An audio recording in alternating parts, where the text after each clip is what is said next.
Welcome to Rick's Corner. I have a guest today who was referred to me. He's a martial arts bodybuilder, trainer, fitness trainer. He's got a long history in the sport of martial arts. His dad was very famous, Bolo Yeung from the movie Bloodsport. Yes. And Kickboxer, was it? End of the Dragon. End of the Dragon. And Bodybuilding. He worked with everybody. And now you're his son. Yes. And I have a son that follows me as well. Anyway, it's my pleasure to have David Yeung, and I'm really glad that you can make this today. Thank you. Because I went and I saw your photos, I saw your bio, and I thought this is interesting to our viewers out here because it's different. Right. and so let me ask you a question. When your dad was doing what he was doing and you were just a kid, did that inspire you to move forward in your career? Did he help you a lot? Yeah, I'm sure he did help me a lot since I was a kid. Yeah. And he pretty much prepared a lot of the schedule for the whole time, every time when I'm doing like all different type of martial art, and almost like 6-7 days a week. And the schedule has been like working, like training, different type of training every single day. Okay. So I'm sure that he prepared all the training for me, and he knew, someday it's gonna be using for the reason. How old were you when you started that? I'm just turning 40. No, I mean then. Oh, him. Then when you started. Oh, when I started. Yeah. When I was probably 7. Seriously. Yes. And you started with the martial arts. When I started martial art, when I remember that he started with me probably when I was like age 3 or 4 first, until he brought me to the martial arts school, and I think that around the time it's like about 7 or 8, and that's how I started getting into more martial art, different things. When you start with martial arts, I mean, there's so many ultimate fighting and mixed martial arts today. There's so many different types of things you do. Was it really basic at that time that you started? What was the first type of thing you started with in martial arts? First time of martial arts. First type of style, for example. He taught me some Tai Chi first, and then he took me to the karate school. Okay. And I studied like around 7 years. Okay. And I did some taekwondo, Wing Chun, and some gymnastics. And that's why he wanted me to get into some film business. So age 13, I did my first film. So that's why I'm working on. Which was what? Actually, it's based on a true story of Jackie Chan. Oh, really? Yes. And the movie is called The Painting Faces. And it was such a good movie, but I wasn't, it's an important role. I'm just a little small role. Oh, no, we always start somewhere. That's okay. But yeah, I did it pretty well. I learned a lot from the filming, and that's why I was going, to continue to do this. Well, the filming, I mean, all the types of styles that you learn, they all have their little twists and turns. It's just a different thing each time you learn something, right? Right. It's like eating a different meal every day. You learn how to do these things. And then when you get to the film and to the stunts, and your contact and your camera angles, it's a completely different thing again. Right.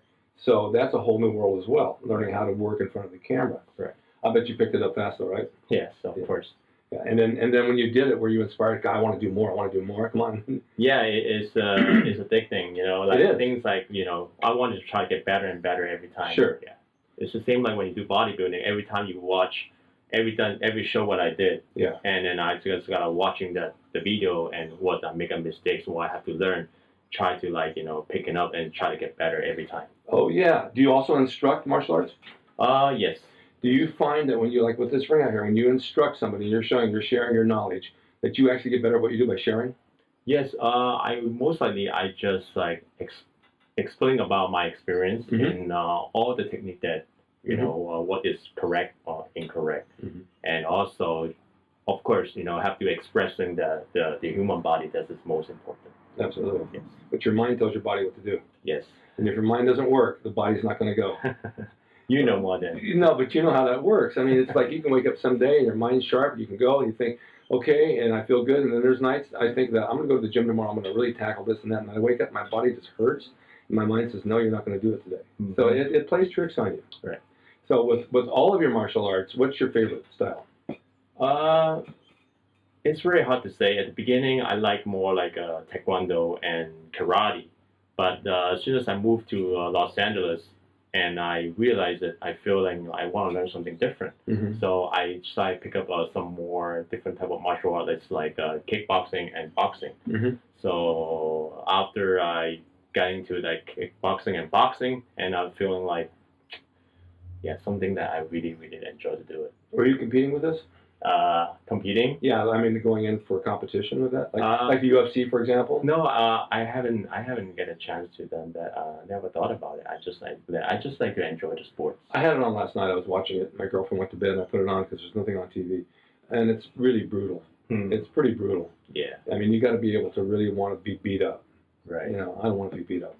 So, but I mean, they're skilled guys. They're definitely skilled. Right. A lot more than they were years ago. Right. I mean, today the training for that's like really brutal compared to training years ago. All right, so you got into films, and what else have you done with the films? I have you know, I just did this film last year, and it's American and Japanese film, and it's mostly into action, and I'm gonna be one of the assassins. The assassin? Yeah, assassin. Is it out now? They haven't out yet, but they still continue to film this year. And also, I got a few more projects, and they been looking for. I'm just waiting for the response, and hopefully, I get some projects soon. You want to produce yourself? I'm sure I would do that one day. Yeah. Well, you know the thing about that is, it's your vision and your control. Right. And you can do it any way you want to do it. Right.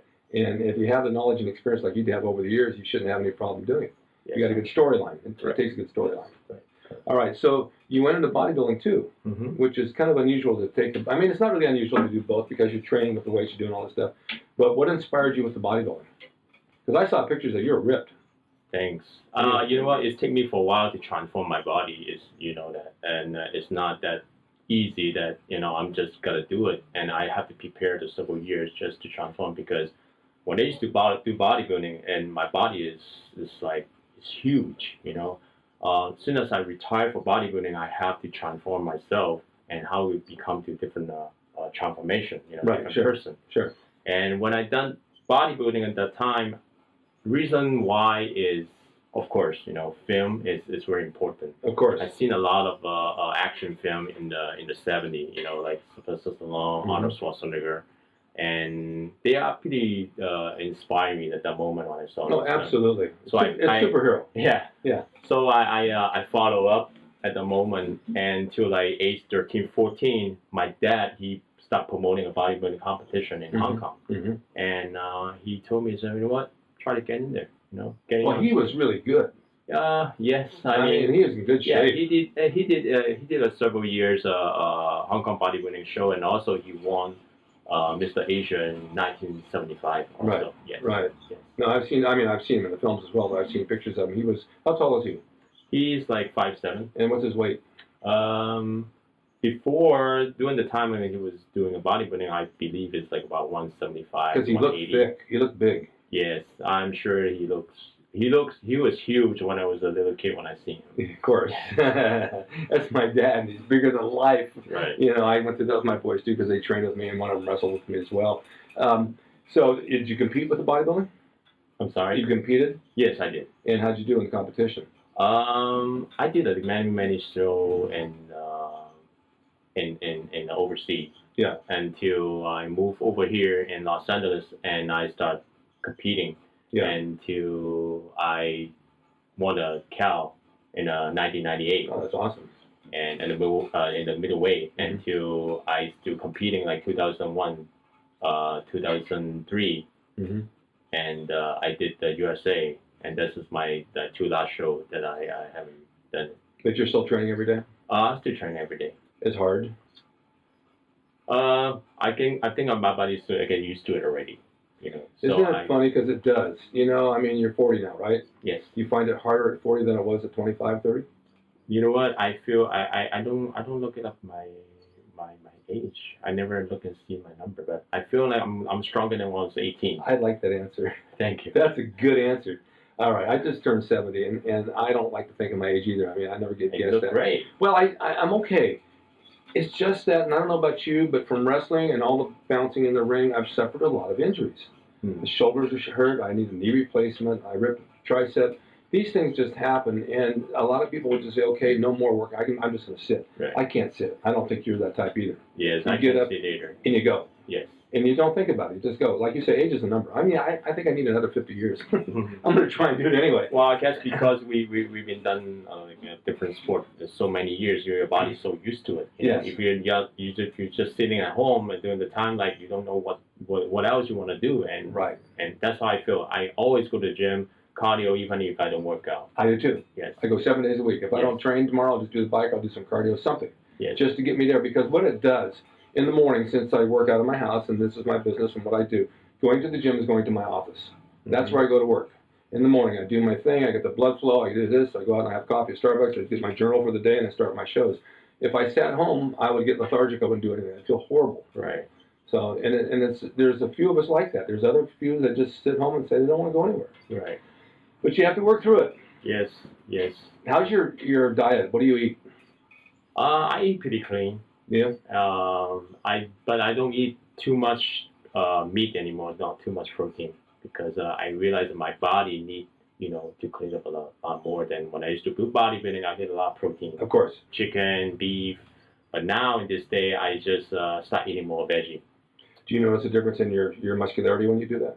I can feel because I don't want to put more size on it anymore. Right. I'm just going to maintain my weight. My weight usually like between 155 and 160. You're that light? Yeah. You look much bigger. Yes. Thanks.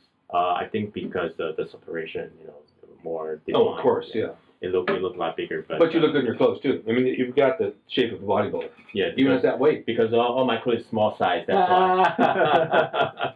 That's funny because I have Rich Piana. Do you seen Rich? Yes. Well, he weighs 280. Yes. And he comes in, he sits down with me, and I bring a shirt and switch into a tank top, and he's pulling and stretching and pulling. He's 280 pounds. I wear a double X, and I like to be loose in my shirt.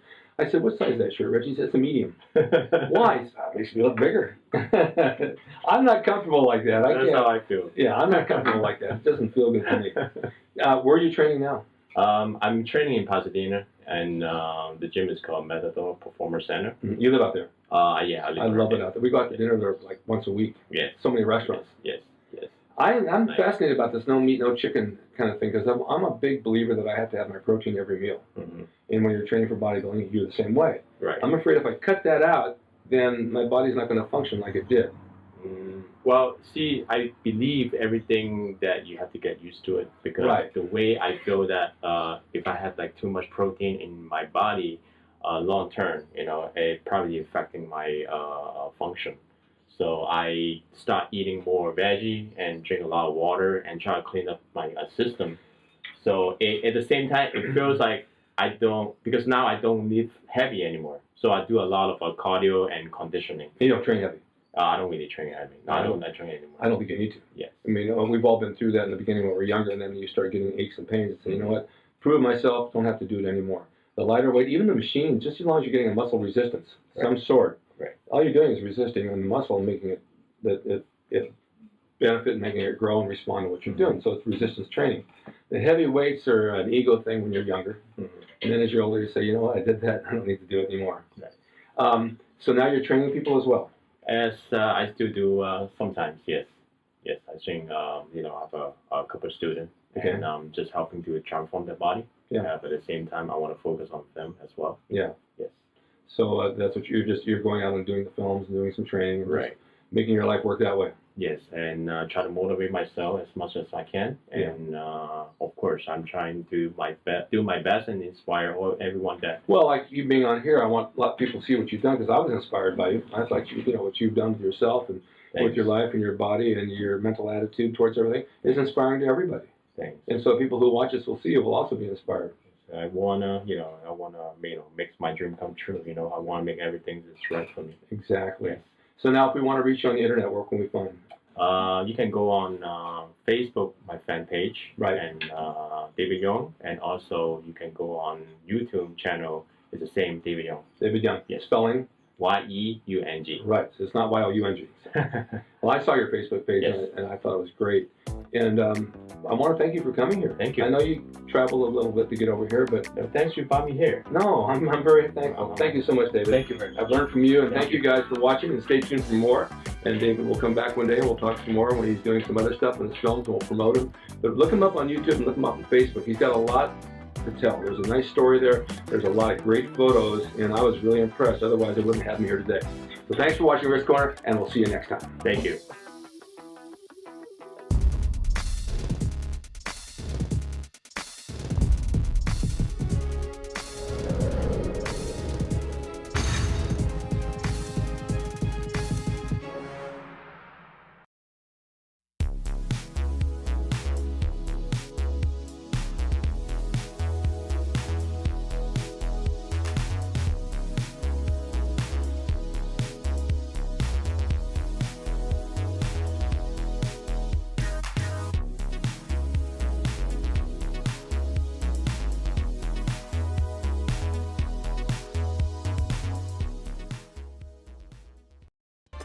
It's rickdrason.com. He is the equalizer, baby. See you next time.